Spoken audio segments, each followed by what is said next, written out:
આજ કહે છે અક્રૂરજી, મનોરથ તો કંસ બધા કરે, પણ પૂરા કરવાય તો ઉપરવાળાની હાથની વાત છે. આવ્યા અક્રૂરજી, કૃષ્ણને તેડીને મથુરા આવ્યા. અને તમે બધા ઇતિહાસ જાણો છો, ભગવાન કૃષ્ણએ કંસને માર્યો છે. કંસ મર્યો એટલે એમની પત્નીઓ બધી દોડતી દોડતી આવે છે, રડવા લાગે છે. ખોળામાં માથું પતિનું લઈને રડે છે કે હારો હાર માળો કૃષ્ણ ભાણો રોવે. ભાણો રોવે એટલે મામીઓએ કીધું કે ભાણાભાઈ તમે રોવો માં. ભાણો કે પણ મામી, મામા મરી ગયા, દુઃખ તો થાય નહીં. કે ભાગવતમાં લખ્યું તમને હું કહો, ત્યારે મામીઓ એટલું બોલી, ભાણાભાઈ એ મર્યો છે ને એ એના પાપે જ મર્યો છે. કે આ કંસની હગી પત્નીઓ એવું બોલી કે એ જે મર્યો છે એ એના પાપે મર્યો છે, માટે તમે દુઃખી ન થાવ. અનાગસામ ત્વમ ભૂતાનામ કૃતવાન દ્રોહ મૂલબણમ. નિર્દોષ માણસોને તે બહુ હેરાન કર્યા, દુઃખી કર્યા. તેને મામ ભો દશામ નીતઃ. એટલે તારી આવી દશા થઈ છે. પત્નીઓ પોતે બોલી. તમે એક વિચાર કરો, ખુદની પત્નીને એમ કહેવું પડે કે આને જે દુઃખ મળ્યું ને મોત મળ્યું એ લાગનો જ હતો, એણે પાપને અત્યાચાર કેવા કર્યા છે. કોઈ પતિને જેલની સજા થાય અને એની પત્ની એમ કે ઈ લાગનો જ હતો, ઈ કેટલા કંટાળ્યા હશે તમે વિચાર કરો, એના અત્યાચારો કેવા હશે. એ કંસની જિંદગીમાં એની પત્નીઓ એમ બોલી કે આ એ જ લાગનો હતો. તેને મામ બોધશામ નીતઃ. અને આમાંથી છેલ્લી વાત મારે એ કહેવી કે જીવન, કૃષ્ણ અને કંસ, તમે બધા કદાચ હાથ બી જોડાવતા હશો, રાશિ બી જોડાવતા હશો. મારું તો એવું કહેવું કે કૃષ્ણ અને કંસની બેયની રાશિ એક જ હતી. બે એક જ જ્ઞાતિના હતા, બે મામો ભાણીઓ હતા. પણ કૃષ્ણને જીવન જીવતા આવડ્યું તો આજ વર્ષો પછી પણ દુનિયા એને ભગવાન તરીકે પૂજે છે. અને કંસને જીવન જીવતા ન આવડ્યું તો હજી સુધીમાં ભારતમાં કોઈ એના છોકરાનું નામ કંસ નથી પાડ્યું. હોય ભલે, નામ નથી પાડ્યું. આ બહુ પાકું વાત છે ભાઈ, નામ નથી પાડ્યું. આટલો બેયના જીવન જીવવામાં ફરક પડી ગયો. એટલે મારું તો પાકું માનવું છે કે આ દુનિયામાં જો જીવન જીવતા માણસને આવડે તો માણસ બહુ સુખી થાય. લોકોનો આદર, ભાવ, પ્રેમ, ઉત્સાહ, ઉમંગ એને પુષ્કળ મળે. પણ એ જિંદગી જીવતા આવડવી જોઈએ. અને જો જીવતા ન આવડે તો ઘરના માણસો પણ કોઈ બોલાવવા તૈયાર થાય નહીં. આટલો ફરક જીવન જીવવામાં પડે છે ભાઈ. જો જીવતા આવડે તો ઘરના શું, પરના લોકો પણ ભાવ પ્રેમ આપે, આદર આપે, સત્કાર આપે, સેવા કરે, બધું કરે. અને જો જીવતા ન આવડે તો ઘરના કોઈ બોલાવે નહીં. એટલે કૃષ્ણ અને કંસનો સાર મારે એટલો કહેવો. અને એટલા માટે મારે ને તમારે જીવન જીવવામાં બહુ ધ્યાન રાખવું. સારું જીવન જીવીએ તો બધાને ભાવ થાય, મોડું જીવીએ તો કોઈને ભાવ ન થાય. અને સારું થતાં વાર લાગે, મોડું થતાં કાંઈ વાર લાગતી નથી. સારું થતાં વાર લાગે, મોડું થતાં વાર નથી લાગતી. અને એટલા માટે વાલા ભક્તો, મારું ને તમારું બધાનું જીવન ભક્તિમય વ્યતીત થાય, આપણું જીવન સારું વ્યતીત થાય એવી આપણે બધાએ ભગવાનને પ્રાર્થના કરીએ. અને અંતમાં થોડાક લક્ષણો જે કળિયુગના બતાવ્યા છે 12મા સ્કંધમાં, એ થોડી વાત તમને કરું.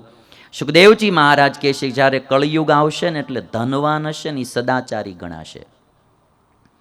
અને કળિયુગમાં ન્યાય વ્યવસ્થામાં જેની પાસે શક્તિ હશે અને ન્યાય મળશે, દુર્બળ માણાને ન્યાય નહીં મળે. જેની પાસે પાવર હશે, મની પાવર, એને ન્યાય મળશે. આવડું મોટું બંડલ દઈ દે એટલે એના પક્ષમાં ન્યાય આવશે. ઓલા ન્યાય નહીં આવે. કળિયુગના લક્ષણો બતાવ્યા છે. હજી 4,32,000 વર્ષ કળિયુગના છે, ખાલી 5,000 ગયા છે. 4,27,000 હજી બાકી છે. હજી તો શરૂઆત છે કળિયુગની. ભાગવતના 12મા સ્કંદમાં આ લક્ષણો બતાવ્યા કે વિવાહમાં અભિરુચિ જ મુખ્ય કારણ રહેશે. અભિરુચિ એટલે ગમે છે, ઓકે. પછી નાત નહીં જોવામાં આવે, જાત નહીં જોવામાં આવે, ધર્મ નહીં જોવામાં આવે, કશું જોવામાં નહીં આવે. ગમે છે, ઓકે, જવા દો, હાલો. અભિરુચિ મુખ્ય રહે. આ થોડું ઘણું દેખાય છે કે નથી દેખાતું? હજી 5000 વર્ષ ગયા છો, હજી 4,27,000 કળિયુગના બાકી છે. બીજું લક્ષણ, વિવાહમાં કેવલ સ્વીકૃતિ રહેશે, કોઈ વિધિ નહીં રહે. હિન્દુસ્તાનમાં વિવાહ એ 10મો સંસ્કાર છે, 16 સંસ્કારમાંનો. વેદોક્ત વિધિથી, અગ્નિની સાક્ષીએ, ભૂદેવોના મોઢેથી વેદના મંત્રો બોલાય અને 2 જણા લગ્ન જીવનમાં પ્રવેશ કરે. એ સંસ્કાર ધીરે ધીરે લુપ્ત થવા માંડ્યો. આમાં લખ્યું વિવાહમાં કેવળ સ્વીકૃતિ રહે. કોર્ટ મેરેજ આવી ગયા કે ન આવી ગયા?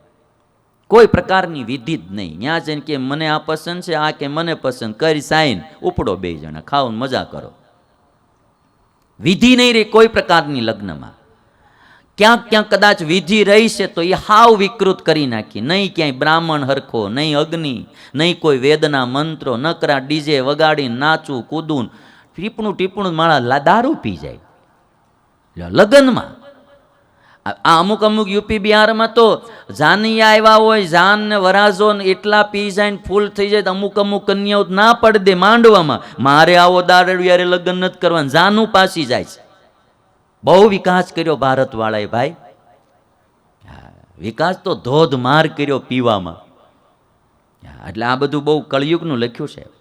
એક વાત તમારી ગ્રહસ્થોની લખાણી કે કળિયુગમાં પુરુષ સ્ત્રીને વશ થઈ જાય, કે સ્ત્રીને આધીન થઈ જાય. બધાય પતિઓ એના પત્ની કહે ને એમ જ કરશે, કે એ જેમ કહે એમ કરશે. હા તો જાજો તો તમને અનુભવ હોય, આમાં આપણે બહુ લાંબુ ન કહેવાય. પણ અમને એટલી ખબર પડે, કોઈ જો તો હું તો કોઈને કહેતો જ નથી ક્યારેય દાનની વાત, પણ ક્યારેક કોઈ અમારા ત્યાગીઓમાં કંઈક કોઈ કહેતું હોય ને કે ભાઈ મંદિરનો ઉત્સવ આવે છે તો કાંઈક તમે આમાં દાન લખાવજો, એ ભાઈ એટલું કે સારું સમય ઘરે પૂછીને કહીશ. એટલે એના ઉપરથી અમને ખબર પડે કે હાલતું તો ઘરનાનું જ હશે બધું. સ્ત્રીને આધીન થઈ જશે કળિયુગનો પુરુષ, સ્ત્રીને વશ થઈ જશે. એ ભાગવતમાં લખ્યું છે અને એ બહુ પાકું દેખાય છે. સસરા પક્ષના સંબંધ વધી જાય. હાળી આવશે 3 દી સુધી લઈને ફરવા જાય ને, બેન આવશે મારો 1 દીનો ટાઈમ નહીં કાઢે. શાળાને પૂછીને કામ કરશે, હગા ભાઈને નહીં પૂછે. સાસુબા આવ્યા છે કે મમ્મી આવ્યા છે, મમ્મી આવ્યા છે એમ કરશે. અમારે આવે ને અમે કહીને કેમ ભગત બેદી ત્યાં મંદિરે નહોતા, મમ્મી આવ્યા છે નહીં કે આપણને એમ કહીને બા આવ્યા. પછી ખબર પડે કે સાસુબા આવ્યા હતા. મમ્મી આવે તો મારો હામુય ન જોવે. સસરા પક્ષના સંબંધ વધી જાય. થોડા હાટું માણસો ધંધામાં છળ કપટ કરશે, દગાદુગી કરશે. થોડાક ધન હાટું કાં મરશે ને કાં મારશે. આવા કળિયુગના લક્ષણો ઘણા બધા લખ્યા, થોડાક તમને સંભળાવ્યા. અને અમુક અમારું બધાનું લખ્યું અને અમારા ત્યાગીઓનું બી લખ્યું, સાધુ સંન્યાસીઓનું, કે ખાલી કપડાથી ઓળખાય. ભગવું પહેર્યું છે તો સાધુ, બાકી સાધુતાના ગુણનો છાંટો નહીં રહે. આવું બધાનું, નાના મોટા બધાનું ભાગવતમાં 12મા સ્કંદમાં લખ્યું. અને એવી કળિયુગની છે એંધાણી રે, ના જોઈ હોય તો જોઈ લો ભાઈઓ. વર્ષો વર્ષ દુકાળ પડશે અને સાધુ કરશે સુરાપાન. અમારા બાવાય પેલી ધારનો પીહે, જોજો ને. હાજી કળિયુગ આવવા દેવાય. હા લખ્યું છે. નારાયણ સ્વામી આ ભજન ગાતા, વર્ષો વર્ષ દુકાળ પડશે અને સાધુ કરશે સુરાપાન. આ બ્રાહ્મણ માટી ભરખશે અને ગાયત્રી ધરે નહીં કાન. એવા જોગી ભોગી થાશે રે, બાવા થાશે વ્યભિચારી. એવી કળિયુગની છે એંધાણ. કોઈનું બાકી નથી રાખ્યું આમાં. વ્યાસપીઠેથી મારે બધાયનું કહેવું પડે એટલે હું બધાયનું કહું. હા આમાં બધાનું લખ્યું છે. રાજ તો રાણીઓના થશે, રાજ તો રાણીઓના થશે અને પુરુષ થશે ગુલામ.